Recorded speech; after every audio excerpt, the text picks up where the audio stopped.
হামলা হয়, কারে কিভাবে হামলা করে মানুষ পেরেশানির মধ্যে আছে। আমি যা অনুভব করলাম, মানুষ যা আমাকে বলতেছে, তাইলে দেখেন আমরা এলাকার মধ্যে অনেক লোক আছে,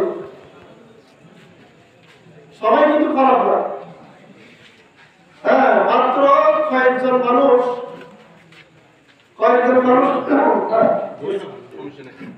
পুরা আমার এই যে 300 মাসের মানুষকে অস্থির করে দিয়েছে। হ্যাঁ, এটা আমাদের দুর্বলতা কি? আমরা ঝগড়া চাই না, আমরা বাজার থেকে দূরে দেখতে চাই। এটা হলো আমাদের দুর্বলতা। আল্লাহ এখানে আমাদের কোনো দুর্বলতা আসলে আমি মনে করি না।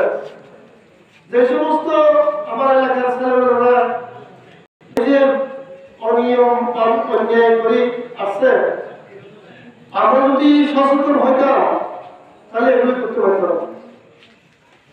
আলহামদুলিল্লাহ এখন আমার এলাকার বাইরা যত আছে সবাই চাইতেছে আমরা একটা সবাই মিলি সবাই বুঝে পরামর্শ করে আমরা এখনো এক হয়েছি।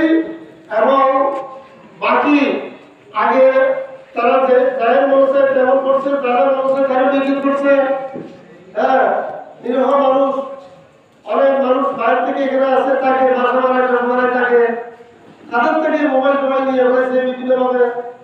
হ্যাঁ, এগুলি কেউ যদি বলে তার উপর হামলা করে, কত বড় অন্যায় দেখেন।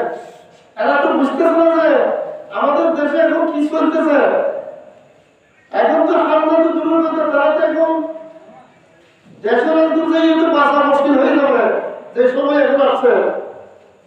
এখন কেন এটা মনে করে আমি আমার বুঝে আসবো। এটা এখন বড় বড় এমপি মন্ত্রীরা তো কি হয়